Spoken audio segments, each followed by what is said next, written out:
Otep, bien-aimés frères et sœurs, le général Toumba,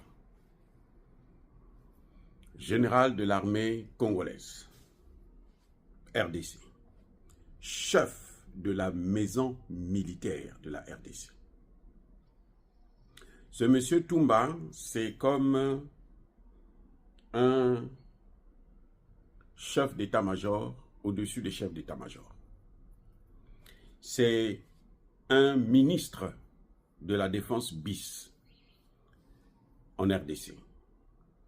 C'est le conseiller militaire spécial du président de la République.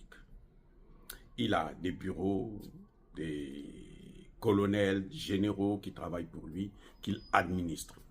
C'est le grand patron du service de renseignement, du service des troupes au sol, du service de recrutement, tout. En fait, c'est lui, pour le président de la République. Donc, vous avez le ministère de la Défense, vous avez la maison militaire. Tout ce qui est militaire, c'est lui qui s'en occupe. Monsieur Tshisekedi ne peut pas prendre une décision sans son avis. En tout cas, en ce qui concerne le domaine militaire, sécuritaire. Monsieur Tshisekedi veut recruter, veut accorder des promotions. Lui, il a son avis à donner. Oui? Question. Comment Tshisekedi s'est trompé sur toute la ligne, sur le plan militaire? C'est-à-dire qu'il nomme des généraux, il affecte des gens dans Goma, des généraux, des colonels, ainsi de suite, les hauts gradés de l'armée, et tous, pour la plupart, au moins 90-95%, le trahissent la nation, trahissent le Congo. Qui est réellement le responsable, selon vous? Si ce n'est pas sans... C'est plus qu'un conseiller militaire, parce que le Congo est en guerre depuis, ça fait maintenant 30 ans, depuis que Kagame a décidé de prendre le Congo comme étant sa chose, avec l'appui des Occidentaux, en particulier les États-Unis d'Amérique. Vous voyez ce qui se passe? Comment Tshisekedi a échoué? Il faut le reconnaître.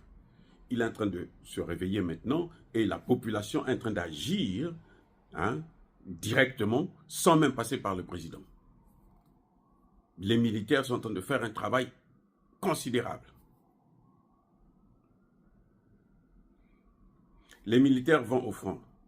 Ils ne sont pas payés. Ils n'ont pas de salaire. Ils passent 3 mois, ils ne reçoivent pas leur pension.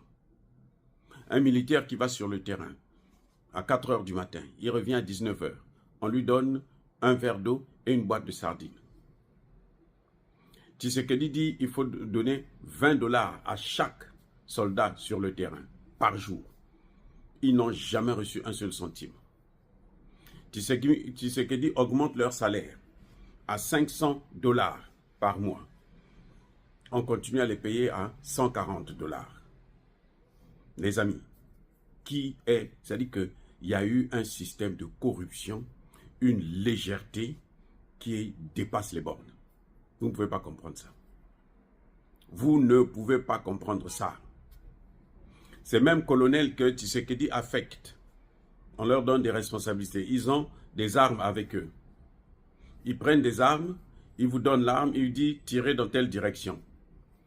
Vous ne devez pas tirer dans l'autre direction. Vous ne devez pas tirer dans une autre direction. Vous tirez dans la direction que lui vous a dit de tirer. Et quand vous envoyez l'obus là-bas, ça va tomber sur qui? Ça va tomber sur vos collègues. En collecte des morts. Et ces gens, quand ils sont dénoncés, ça arrive où? Ça arrive à la maison militaire. Le dossier est bloqué. Tshisekedi n'est même pas au courant. Vous allez me dire que c'est que lui, il ne commande pas. C'est qu'il est léger. Il ne contrôle pas ses troupes. Oui, c'est vrai. Est-ce que ça leur donne le droit de faire ça pour leur pays? Un général. Un général. Dieu merci qu'il venait d'être auditionné par le service, le Conseil national de sécurité de la RDC. J'espère qu'il va être incarcéré et mis en prison ou qu'il passe par la peine capitale. Il y a eu trop de morts, à cause de ce monsieur. Maintenant, vous allez me dire que qui est le parrain de ce monsieur? Il travaille pour qui? Bien entendu, il travaille pour Kagame. Mieux, il travaille pour la France. Et la France le fait savoir que ça, c'est notre homme. Vous savez quoi? Emmanuel Macron a décoré ce général Toumba. L'ambassadeur de France à Kinshasa invite le général Toumba pour le décorer comme étant un bon soldat qui sert bien la nation. Les amis, c'est scandaleux. Mais Tshisekedi, il s'est dit que je ne sais pas ce qui se passe. C'est-à-dire qu'il serait même pendu après un tel acte. On décore quelqu'un qui est dans un bureau, il est à Kinshasa, la guerre se passe à 2000 km, mais c'est lui qui coordonne tout, on le décore. Alors qu'ils sont en train d'échouer, le Congo ne fait que compter ses morts. Déjà, au nom de quoi la France peut décorer un général qui travaille dans son pays, qui sert son pays pour les intérêts de son pays? Pourquoi la France va le décorer? Au nom de quoi? La France s'est fait trahir. Emmanuel Macron ne cache même plus sa traîtrise, sa haine contre le peuple congolais, contre l'homme noir. Je vous ai déjà expliqué que cette guerre, c'est la guerre contre l'Afrique noire. Et nous devons prendre ça comme tel et nous devons nous battre. Nous devons résister. Nous devons manifester notre résilience. Voilà que l'ambassadeur de France lui-même vient se trahir en donnant une médaille d'honneur à ce général congolais qui aujourd'hui, partout au front, tous ceux qui ont travaillé au front qui sont sérieux, jusqu'aux soldats de première classe, ils disent que là-bas à la maison militaire, il y a quelque chose qui ne va pas. C'est lui en fait qui a fait nommer tous les généraux. C'est lui qui a fait les affectations de tout ce monde-là. Les amis, c'est terrible, incroyable, mais vrai. Voilà ce qui fait que le Congo, jusqu'aujourd'hui, a du mal à s'en sortir. Voilà ce qui fait que le Congo n'avance pas. Et nous avons les catholiques qui sortent maintenant, qui viennent dire à Tshisekedi, bon, il faut que tu nommes Corneille Nangaa. Donc, l'église catholique et protestante au Congo sont tous pour la balkanisation du Congo. C'est-à-dire que l'église est là pour ça. Le Vatican a décidé qu'il faut couper le Congo en mini-morceaux. Eh oui, l'église catholique, c'est le Vatican. Eux, ils représentent le pape. Donc, ce qu'ils font là, c'est la décision du pape.